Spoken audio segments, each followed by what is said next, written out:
Sejak awal perjalanan manusia di bumi, para bijak dari berbagai peradaban telah berbisik tentang sebuah wilayah tersembunyi di dalam diri kita.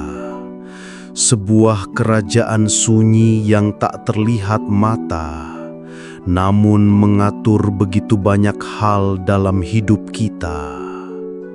Mereka menyebutnya dengan berbagai nama: ruh terdalam, pintu kesadaran gaib, atau gerbang menuju jiwa. Dalam bahasa modern, kita mengenalnya sebagai alam bawah sadar. Namun, jangan terkecoh oleh istilahnya yang terdengar teknis. Alam bawah sadar bukan sekadar istilah psikologi. Ia adalah medan halus yang menjadi jembatan antara dunia nyata yang kita lihat dan samudra tak terbatas di balik tabir kesadaran. Bayangkan dirimu sedang berjalan di tepi laut pada malam hari. Ombak datang silih berganti, seperti pikiran-pikiran yang kita sadari. Namun, jauh di bawah permukaan laut, ada arus kuat yang tak terlihat, menggerakkan air, mempengaruhi ombak, bahkan menentukan bentuk pantai itu sendiri. Alam bawah sadar adalah arus itu. Diam, tersembunyi, tapi berkuasa. Kita mungkin mengira bahwa kita membuat pilihan dengan pikiran sadar, namun sesungguhnya banyak dari keputusan kita sudah dibentuk jauh sebelumnya, di kedalaman yang jarang kita kunjungi. Para guru hermetik kuno mengajarkan bahwa dunia luar hanyalah cerminan dari dunia dalam. Sebagaimana di atas, demikian pula di bawah. Sebagaimana di dalam, demikian pula di luar. Kata-kata ini bukan sekadar perumpamaan, melainkan petunjuk bahwa realitas kita dibangun dari cetak biru yang tersimpan di wilayah tak kasat mata itu. Setiap keyakinan, luka batin, dan ingatan masa lalu menjadi benih yang tumbuh menjadi pengalaman hidup. Jika benih itu berasal dari cinta dan kesadaran, hidup kita pun memancarkan keindahan. Namun, jika benih itu lahir dari ketakutan, rasa bersalah, atau trauma yang terkubur, maka tanpa sadar kita akan mengulang pola-pola yang menahan kita dalam lingkaran penderitaan. Peradaban Mesir kuno memahami ini dengan sangat mendalam. Mereka menganggap pikiran bawah sadar sebagai duat, alam di antara kehidupan dan kematian, tempat jiwa menghadapi bayangan-bayangannya sendiri sebelum mencapai pencerahan. Dalam ritual-ritualnya, para inisiat diajak untuk memasuki kondisi trans, mengarungi lorong-lorong batin, bertemu dengan simbol-simbol yang mewakili ketakutan terdalam, dan mengubahnya menjadi kekuatan. Bagi mereka, menyelami alam bawah sadar bukanlah pilihan, melainkan gerbang yang harus dilewati untuk benar-benar bebas. Namun, di dunia modern, kita cenderung mengabaikan wilayah ini. Kita dibesarkan untuk hidup di permukaan, mengejar kesuksesan, pengakuan, dan kesenangan yang kasat mata, sambil melupakan bahwa fondasi hidup kita berada jauh di bawah garis pandang. Akibatnya, kita sering merasa seperti terjebak dalam skenario yang sama berulang kali. Hubungan yang berakhir dengan pola serupa, peluang yang selalu hilang di detik terakhir, atau kebiasaan yang sulit diubah meski kita sudah bertekad. Semua ini bukan kebetulan, melainkan gema dari naskah tersembunyi yang dimainkan oleh alam bawah sadar. Bayangan yang kita hindari sesungguhnya bukan musuh, melainkan guru. Setiap rasa takut, kemarahan, atau kesedihan yang muncul dalam hidup hanyalah pesan dari bagian terdalam diri kita, memanggil kita untuk pulang. Tetapi, untuk mendengar panggilan itu, kita perlu keberanian untuk memasuki sunyi, meninggalkan hiruk-pikuk dunia luar, dan menatap ke dalam tanpa berpaling. Di sanalah rahasia alam bawah sadar mulai terkuak, bukan lewat analisis kering, melainkan lewat perjumpaan langsung dengan diri sejati. Di tradisi meditasi Timur, ada konsep yang disebut samadhi, keadaan di mana pikiran sadar mereda dan kita menyatu dengan aliran kesadaran murni. Saat itulah lapisan-lapisan bawah sadar mulai menampakkan dirinya, bukan untuk menakut-nakuti kita, tetapi untuk membebaskan kita dari penjara yang kita buat sendiri. Dalam momen itu, kita menyadari bahwa alam bawah sadar bukanlah wilayah gelap yang harus dihindari, melainkan taman rahasia yang menunggu untuk dirawat. Dan disinilah perjalanan kita dimulai, sebuah perjalanan untuk membuka pintu gerbang batin, menyingkap tabir yang memisahkan kita dari kebijaksanaan yang selalu ada di dalam, menunggu untuk diingat kembali. Karena di balik semua lapisan pikiran dan perasaan, ada inti kesadaran yang murni, tanpa nama, tanpa bentuk, yang tak pernah terpengaruh oleh luka atau ketakutan. Alam bawah sadar hanyalah gerbang menuju inti itu. Namun kebanyakan dari kita berhenti di pintu, takut akan apa yang mungkin kita temukan. Padahal, ketakutan itu sendiri adalah ciptaan dari lapisan bawah sadar yang belum tersinari cahaya. Ia ibarat ruang gelap di dalam rumah yang tak pernah kita masuki.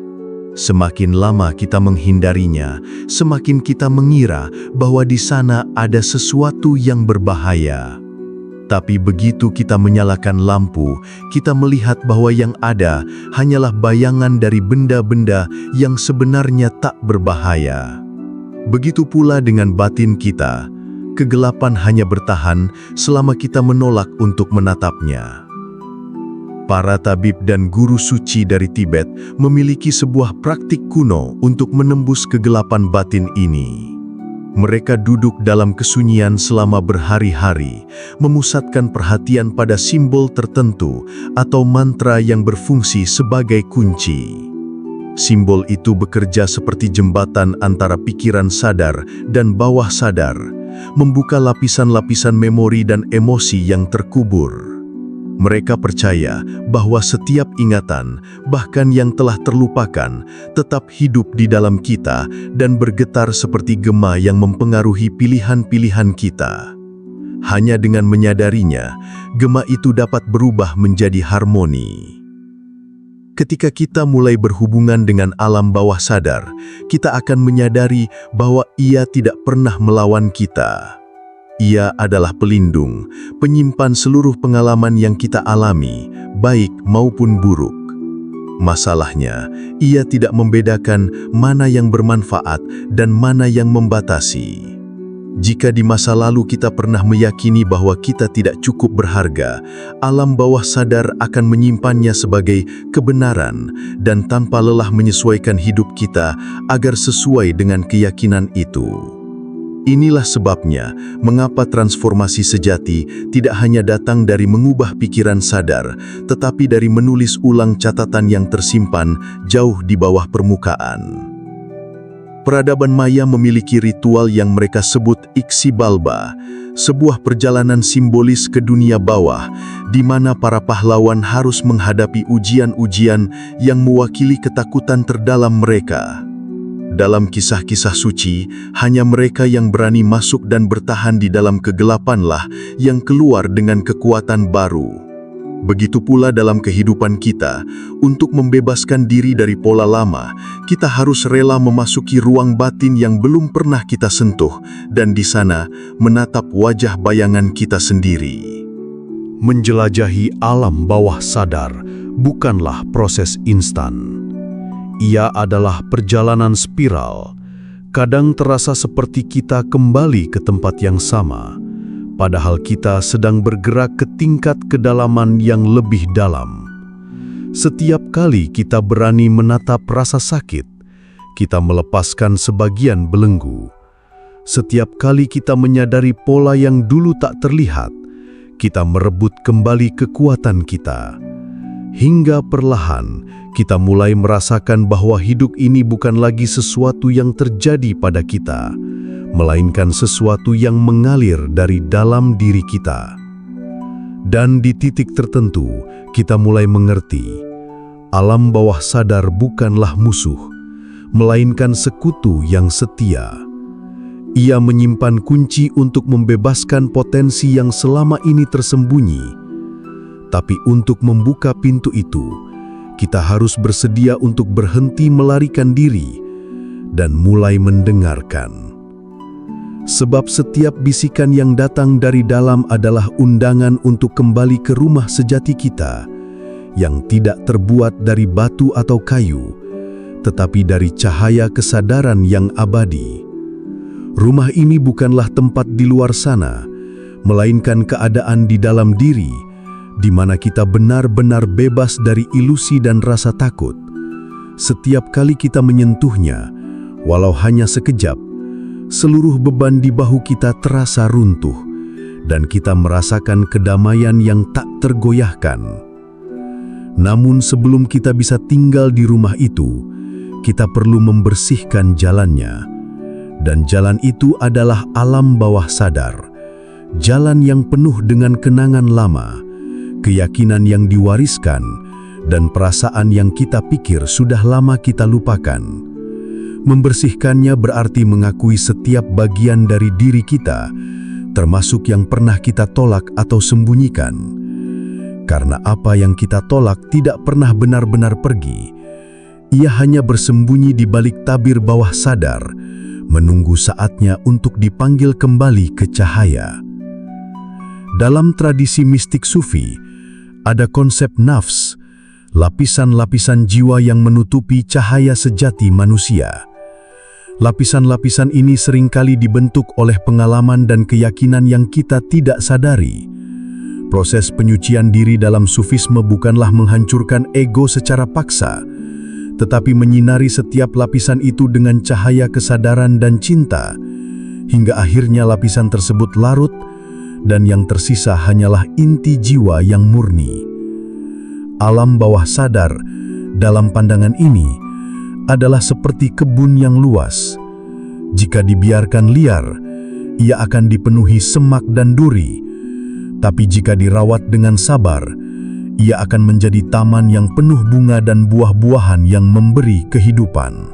Seringkali, tanda-tanda dari alam bawah sadar datang dalam bentuk yang halus. Sebuah mimpi yang terus berulang, sebuah perasaan yang muncul tanpa alasan, atau kebetulan yang terasa terlalu tepat untuk dianggap hanya kebetulan. Peradaban Yunani kuno menganggap mimpi sebagai pesan langsung dari wilayah bawah sadar, bahkan sebagai bisikan para dewa. Di kuil Asklepios, para pencari kesembuhan akan tidur dalam keadaan ritual yang disebut enkoimesis, berharap mendapatkan visi yang akan membimbing mereka.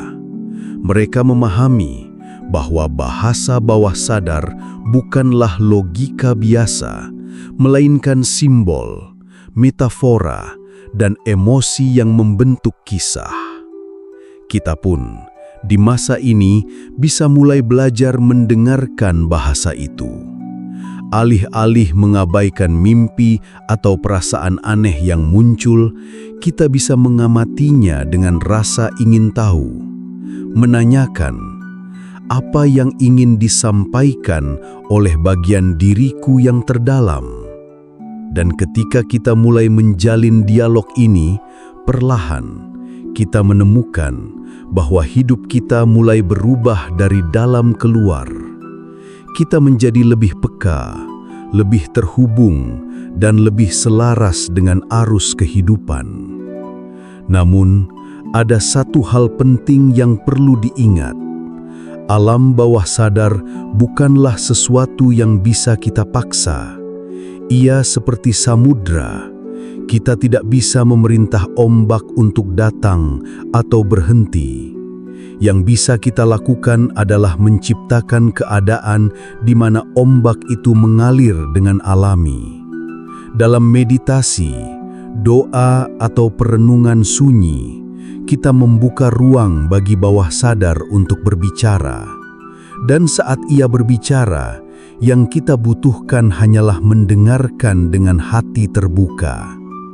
Disinilah rahasia terbesar mulai terungkap, bahwa alam bawah sadar bukan hanya arsip masa lalu kita, tetapi juga pintu menuju kemungkinan masa depan. Ia adalah ladang tempat benih-benih realitas kita tumbuh. Jika kita menanam benih ketakutan, kita akan menuai bayangan. Tapi jika kita menanam benih keyakinan, cinta, dan visi yang murni, kita akan menuai kehidupan yang selaras dengan jiwa kita. Dan pada titik ini, kita mulai memahami bahwa mengendalikan hidup bukan berarti menguasai segalanya di luar, melainkan mengharmonisasi dunia yang ada di dalam. Sebab dunia di luar hanyalah cermin, memantulkan gambaran yang kita bawa di dalam hati dan pikiran. Jika cermin itu retak, kita sering berusaha memperbaikinya dari luar, menghapus noda di permukaan, memoles bingkai, mengganti cahaya. Tapi semua itu sia-sia jika bayangan yang muncul berasal dari luka yang belum sembuh di dalam diri. Maka perjalanan mengharmoniskan hidup sesungguhnya adalah perjalanan kembali ke pusat diri, menata kembali taman bawah sadar agar memancarkan keindahan yang sejati. Para biksu Zen memahami ini dengan sangat halus. Mereka tidak mencoba mengubah dunia luar terlebih dahulu. Sebaliknya, mereka mempraktikkan zazen, duduk dalam keheningan hingga lapisan pikiran mulai mengendap dan air batin menjadi jernih. Dalam kejernihan itu, mereka bisa melihat pola-pola bawah sadar yang selama ini tersembunyi. Reaksi otomatis, keyakinan tak terlihat, dan ketakutan yang pernah membentuk pilihan hidup mereka. Zen mengajarkan bahwa ketika kita sadar akan pola itu, kita tidak lagi menjadi budaknya. Kesadaran menjadi kunci yang membebaskan. Namun, membebaskan diri dari pengaruh bawah sadar tidak berarti menghapus semua masa lalu. Sebaliknya, itu berarti berdamai dengannya. Ingatan dan pengalaman kita adalah bagian dari kisah jiwa. Mengabaikannya hanya membuat kita terjebak dalam lingkaran yang sama. Tapi dengan menerima, memahami, dan memberi makna baru pada pengalaman itu, kita dapat mengubah energi yang dulu membelenggu menjadi sumber kekuatan. Di dalam teks-teks kuno Mesopotamia, ada kisah tentang seorang pencari yang harus menuruni 7 gerbang dunia bawah. Pada setiap gerbang, ia harus melepaskan sesuatu, mahkota, perhiasan, jubah, hingga akhirnya ia berdiri tanpa apa-apa di hadapan cahaya murni. Ini adalah simbol dari proses pembersihan bawah sadar, melepaskan identitas palsu, keyakinan lama, dan luka yang kita simpan, hingga yang tersisa hanyalah diri sejati yang tak tergoyahkan. Proses ini memang menuntut keberanian, sebab kita akan merasa kehilangan pegangan lama yang selama ini kita kenal. Tetapi justru dalam keheningan dan ketelanjangan batin itulah kebebasan sejati lahir. Saat kita mulai menata kembali isi alam bawah sadar, kita menyadari bahwa hidup mulai bergerak dengan irama yang berbeda.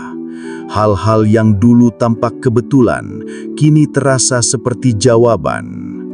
Pintu-pintu baru terbuka tanpa kita paksa.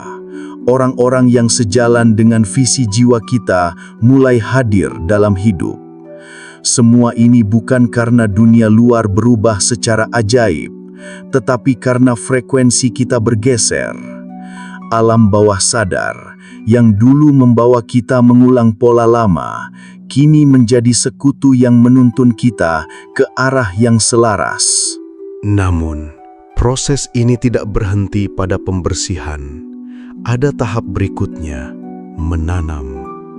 Menanam di ladang bawah sadar berarti mengisi pikiran dan hati kita dengan gambaran, kata-kata, dan perasaan yang mencerminkan kehidupan yang kita pilih secara sadar. Dalam banyak tradisi mistik, ini dilakukan melalui visualisasi, doa, atau afirmasi yang diulang dengan penuh keyakinan. Bukan sekadar mengucapkan kata-kata indah, tetapi mengisinya dengan getaran perasaan yang nyata, sehingga bawah sadar menerima pesan itu sebagai kebenaran baru. Di titik inilah kita mulai memahami bahwa kita bukan hanya pejalan dalam hidup, tetapi juga penulis naskahnya. Naskah itu tidak ditulis sekali dan selesai. Ia adalah kisah yang kita perbaharui setiap hari, setiap pikiran, setiap perasaan, setiap tindakan.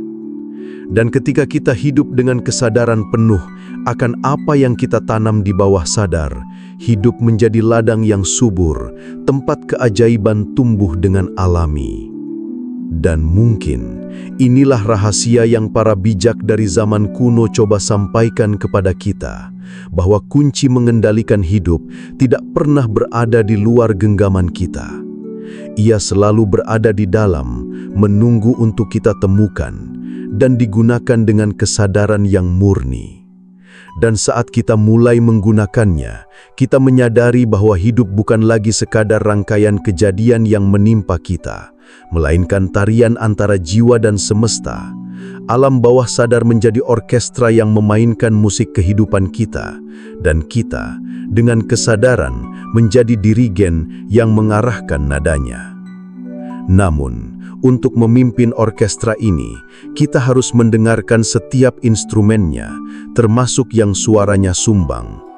Itulah bagian diri yang sering kita tolak, trauma masa lalu, rasa bersalah, ketakutan yang kita simpan rapat-rapat. Mereka bukan penghalang, melainkan bagian dari melodi yang perlu kita selaraskan. Dan hanya melalui penerimaan, bukan penolakan, harmoni sejati dapat tercipta. Di banyak ajaran kuno, termasuk teks-teks hermetik, disebutkan bahwa segala sesuatu adalah pikiran. Semesta ini adalah cermin dari pikiran kolektif dan individu. Alam bawah sadar kita adalah bagian dari pikiran besar itu. Maka, ketika kita menyembuhkan diri, kita bukan hanya mengubah hidup pribadi, tetapi juga memberi getaran baru pada seluruh jaringan kehidupan. Getaran itu menyebar seperti riak di air, menyentuh orang-orang yang bahkan mungkin tidak kita kenal. Mungkin inilah mengapa para mistikus dan guru besar selalu menekankan perjalanan ke dalam diri. Mereka tahu, jika seseorang mampu menyinari alam bawah sadarnya, ia akan memancarkan cahaya yang cukup untuk menuntun orang lain tanpa harus memaksakan kata-kata atau ajaran. Kehadirannya saja sudah menjadi undangan bagi orang lain untuk pulang ke dalam dirinya sendiri. Dan ketika perjalanan ini terus berlanjut, kita mulai merasakan bahwa batas antara sadar dan bawah sadar mulai memudar. Tidak lagi ada wilayah tersembunyi yang mengendalikan kita secara diam-diam. Semua menjadi satu samudra kesadaran yang luas, di mana setiap gelombang adalah bagian dari arus yang sama. Dalam samudra itu, kita melihat dengan jelas bahwa segala yang kita cari di luar sebenarnya telah ada di dalam sejak awal. Pada akhirnya, membongkar rahasia alam bawah sadar bukanlah tentang menguasai orang lain atau mengontrol setiap detail hidup. Ini adalah tentang kebebasan. Kebebasan untuk hidup selaras dengan kebenaran jiwa, kebebasan untuk mencipta dari tempat cinta, dan kebebasan untuk melepaskan pola-pola lama yang tidak lagi melayani kita. Dari titik ini, kita tidak lagi menjadi korban dari cerita yang diwariskan masa lalu. Kita menjadi penulis, pelukis, dan arsitek dari kehidupan kita sendiri. Dan ketika malam tiba, saat kita menutup mata, kita tidak lagi merasa dikejar oleh bayangan-bayangan yang dulu kita hindari. Sebaliknya, kita menyambutnya seperti sahabat lama, karena kita tahu mereka hanyalah bagian dari diri kita yang pulang. Dalam keheningan itu, kita merasakan kedamaian yang tak terlukiskan, kedamaian yang lahir dari kesadaran bahwa kita telah kembali ke rumah sejati kita. Di sanalah kita mengerti bahwa alam bawah sadar bukanlah kekuatan asing yang mengendalikan hidup kita, tetapi lautan luas yang, bila kita kenal dan selaraskan, akan membawa kita ke tepian yang selama ini kita impikan.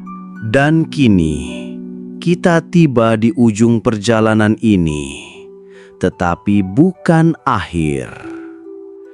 Karena setiap kata yang baru saja Anda dengar hanyalah pintu pertama dari lorong panjang menuju kebijaksanaan yang telah lama menunggu di dalam diri Anda.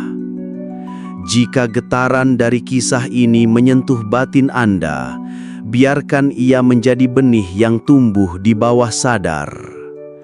Izinkan pustaka spiritual menjadi taman tempat benih itu dirawat, dengan kisah-kisah kuno, ajaran esoterik, dan rahasia yang dunia modern nyaris lupa. Kita akan terus membuka lembar demi lembar naskah tak tertulis, menggali makna di balik simbol, dan berjalan di jalan sunyi yang telah dilalui para pencari kebenaran sejak ribuan tahun lalu. Jika Anda siap melangkah lebih jauh ke dalam lorong cahaya dan bayangan ini, tetaplah bersama kami di Pustaka Spiritual. Karena di sini, perjalanan pulang ke rumah sejati Anda baru saja dimulai.